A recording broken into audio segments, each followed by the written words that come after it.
Good morning, this is G4 VFL, Andrew Holland. I'm going up Golf November Papa 012 Tarn RIgg Hill today, and we'll have a quick look around. This is the car park at the start, if I've got the right place, I hope I have, and we'll have a little look around. It's quite wild, up a little road, and as you see there's some cattle here. And hopefully I follow the wall that's behind me. It seems to be a track, so we'll see what happens. I think I should go up the other side of the wall, but I'll have a look. Well, navigation is really simple for this one. You park just up by the cattle grid, having left the old road. You just follow the road until you get to a cattle grid, and then park there. There's plenty of parking. And just follow the line of the fence, having crossed the cattle grid on foot. And as you can see, it's just a trek across, and it's no steep climb. It could be a bit boggy in wet weather, but apart from that, it's very simple. Well, I'm well on my way up now, and a little panorama. Follow the wall, and it's been dry for so long that a lot of the boggy bits are not too bad to negotiate. So, nearly up. That's another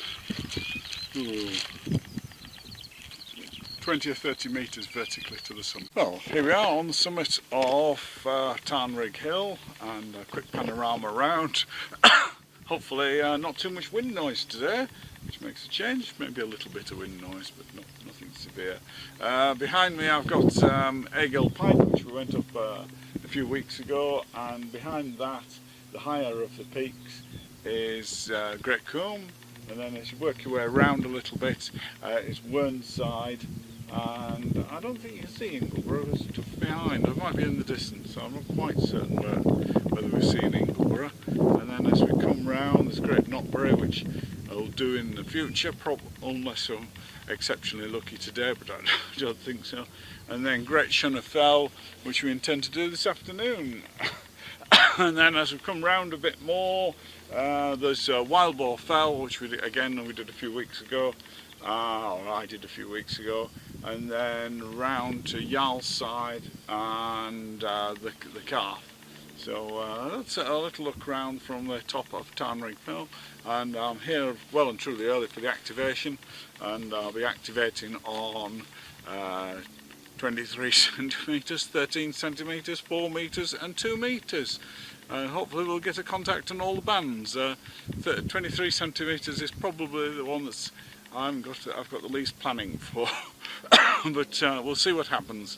So anyway, So, on the road from Tarn RIgg Hill to Great Shunner Fell, you go via Mount Zion, believe it or not. There's a chapel called Mount Zion at Garsdale's, just outside Garsdale railway station, really on the side of the main road. So go via Mount Zion to Buttertubs Pass, and park there at the cattle grid at the top of Buttertubs Pass, and you have to follow the route along the fences shown on the map. There's a little sign saying don't use some of the other parts of the land because they're looking after the grouse moors and reseeding them, so they'd rather you just follow the route as shown on this map here. So here we are, and off we go. Quick panorama from the summit of Great Shunner Fell with a Golf November Papa 006, and I'll jump up on the bench to take the panorama so you can see all around, and I don't know what I can identify, but we'll have a little look. Anyway, here we are on top of November Papa 006, and here's the panorama. That's looking towards the northeast. I tried to work 23 centimetres in that direction, but no success. But there we are, and round towards the southish.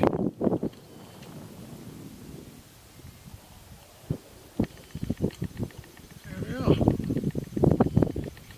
So for those who are curious about how the 13 centimetre operation works, here's the setup. The masthead, which has the transverter and the antenna and the power for it all in the same unit, and so there's a single coax down the mast to the FT817, which acts as the 432 MHz IF transceiver. And here's the business end at the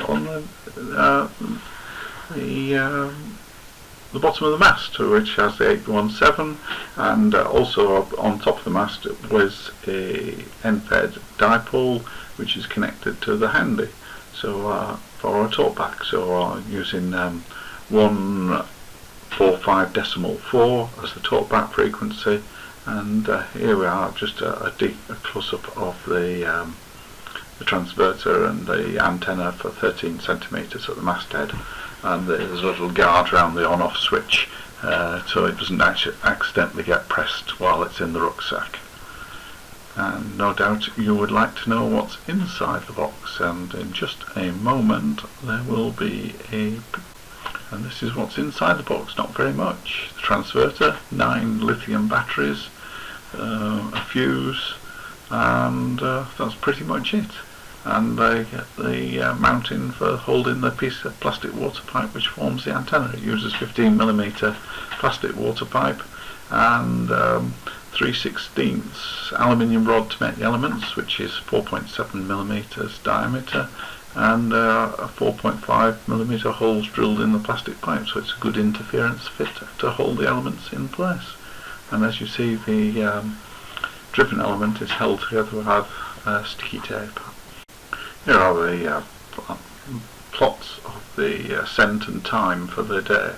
As you see, Tarn RIgg Hill is, although it's a lower hill, actually has more climbing involved, although it's really just a long walk, and because the car park's so much lower than the car park for Buttertubs Pass, which is the one I used to go up November Papa 006 Great Shunner Fell. So it's a much shorter climb vertically to get to Great Shunner Fell.